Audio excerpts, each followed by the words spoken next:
Hello. Tonight's video was originally going to be about the whole nuclear night, Eden's cancer, whatever fiasco.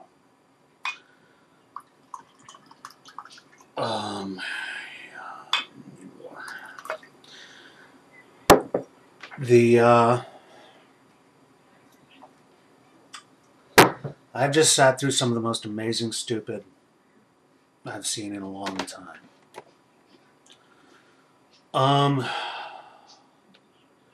User Orkany sent me a playlist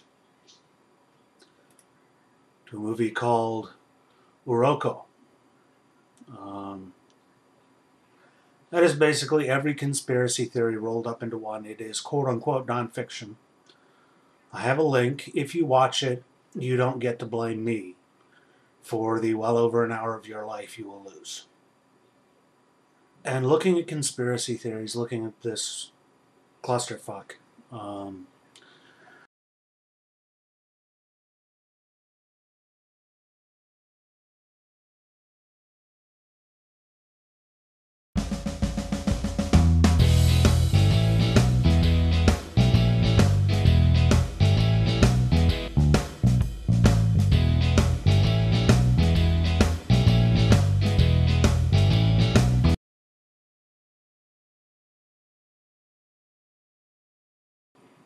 looking at conspiracies, looking at this clusterfuck,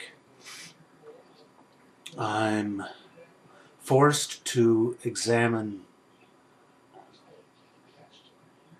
two, maybe three principles to knock down conspiracy theories in general. The first is what I call the shiny object principle. Human beings will latch onto and be distracted by the weirdest things. The most classic example, in my opinion, just setting aside religion and ideology and things like that, pet rocks in the 1970s. I might provide a link. You might just have to Google it yourself. But yeah, people were selling rocks with a pair of googly eyes and maybe some felt feet stuck on them as pets. And they were a fad for a while.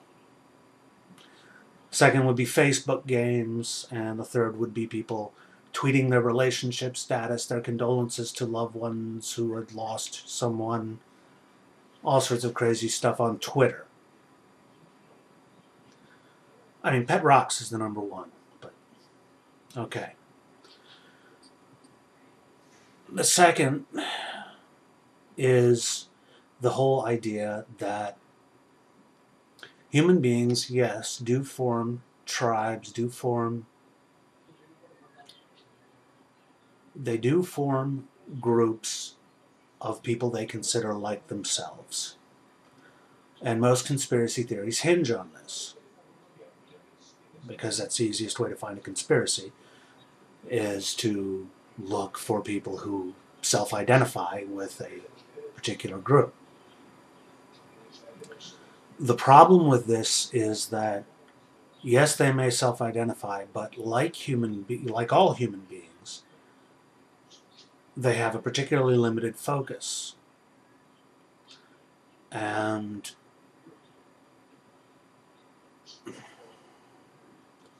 the idea of a banking cartel running the world from the Templars to now,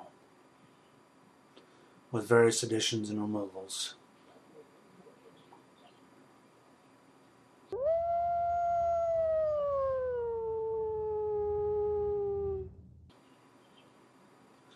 no. Even Japan, which is pretty much the longest line of secession in human history, the Emperor of Japan, things are broken and twisted, and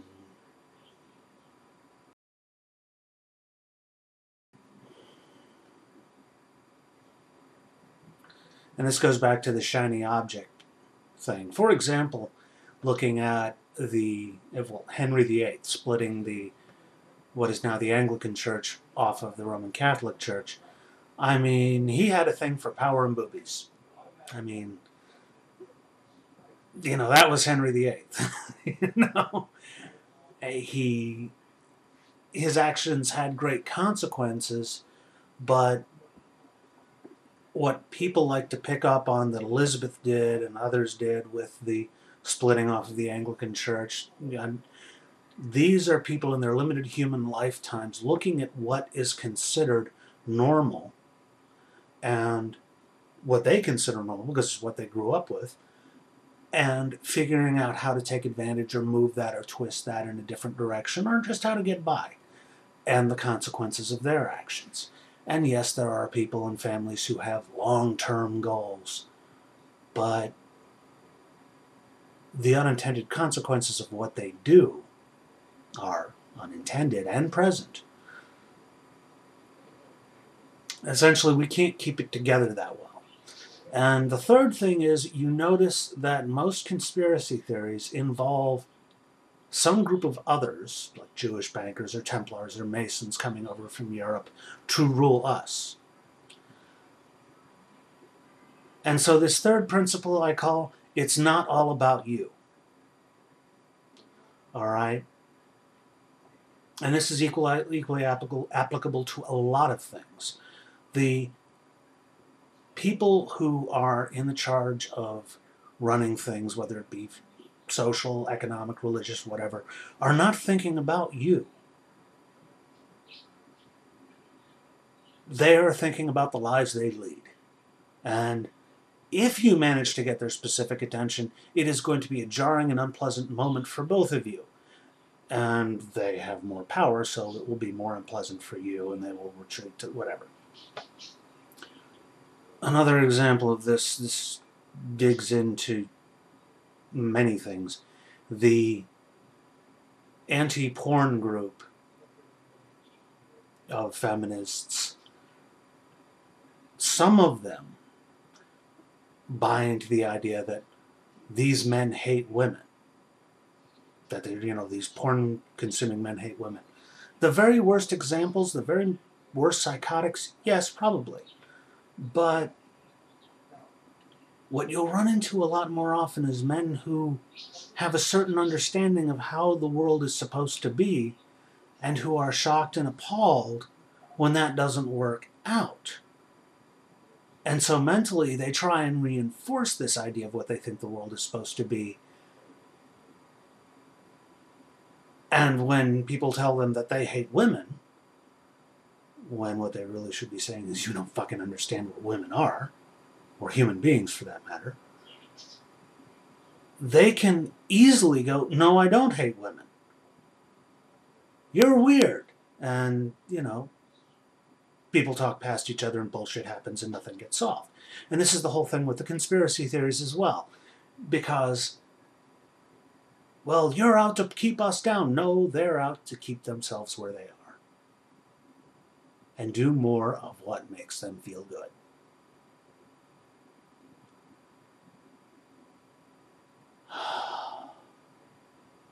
Well, that's all. Just conspiracy theories, simple solutions to very complex problems, simple descriptions of very complex systems drive me fucking nuts. And what's most interesting about that is tomorrow I'm going to go to the rallies I was talking about earlier, Oath Keepers and others. I'm not going to go to the one with guns. If I do, I'm going to stop by very briefly and take off. But I got a brand new camera and everything. 3,500 power digital zoom, so I'll be able to get up some of the speaker's nostrils from the other side of the mall. We'll see what kind of footage I get.